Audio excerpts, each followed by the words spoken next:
Now, I want you to notice the way that he begins here.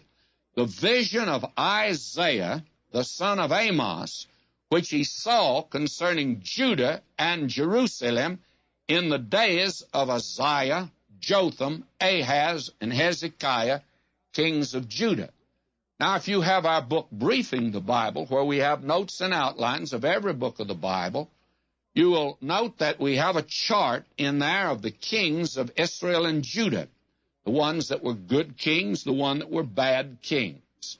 Now, here in Judah, Uzziah, he became a leper because he intruded into the holy place, which even a king was not permitted to do. Uzziah was really a good king. His son Jotham, who followed him, was a good king. But Ahaz, the grandson of Uzziah and the son of Jotham, he's a bad one. He's a bad egg, let me tell you.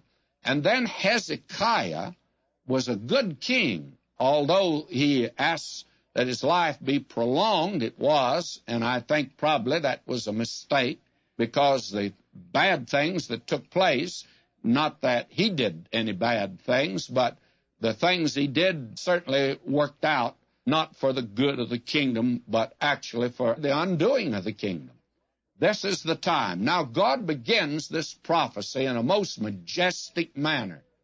He says, "Hear, O heavens, and give ear, O earth, for the Lord hath spoken. I have nourished and brought up children. They've rebelled against me." Now, God is calling the world, if you please, to come into the courtroom and become a spectator and listen to him as he tries his people. And that's quite interesting, because if you go back to the 32nd chapter of Deuteronomy, at verse 1, God at that time, when he was ready to put them in the land, he says, "Give ear, O ye heavens, and I will speak, and hear, O earth, the words of my mouth." And then God put down the conditions on which he was putting them in that land. And actually, he'd given them the land, but their occupancy of it depended upon their obedience to him. And now, after 500 years, he says, "I have nourished and brought up children, and they have rebelled against me." They've rebelled against me. His charge is rebellion. And the condition on which they are to be in the land is obedience to God. And now they have disobeyed, they have rebelled against him, and according even to the Mosaic law, that when a man had a rebellious son, he was to be stoned to death. So the charge is a serious charge here that God brings against these people.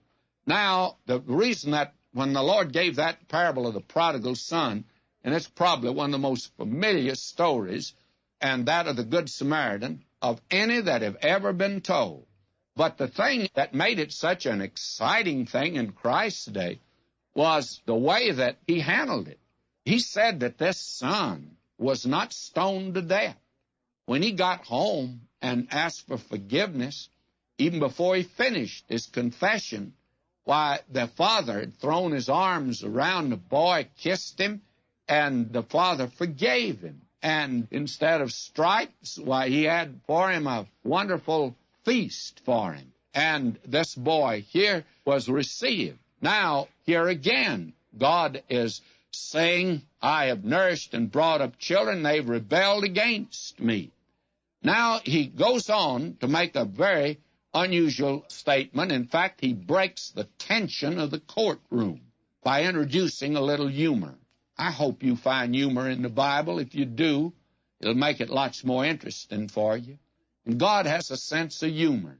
I think that when we get in eternity and get past the time of sin on this earth, get past the program that God is working out, and we're there in eternity, you know, I think we're sure going to have a good time. We're going to have many laughs, and it's going to be an hilarious situation, by the way. And it doesn't hurt as you go through today as Christians to have the right kind of humor. And God has put a lot of it in the Bible. At least I find a lot of it in the Bible. And I had a dear lady that was a member of my church. She shook a bony finger under my nose. Every time I'd find humor in the Bible, she'd make a trip down in front. And she'd say to me, "You're being irreverent to find humor in the Bible." Well, I didn't know about being irreverent. I didn't think I was, but I sure found humor. And I only wish she could. She's since gone on to be with the Lord. And I do hope that she's had a couple of good laughs, because she sure never had them down here. In fact, the matter is, she looked like, well, she acted like she was weaned on a dill pickle. And she looked like she'd just eaten a green olive. But she never found humor in this life. In fact, I don't think she enjoyed the Christian life God wanted.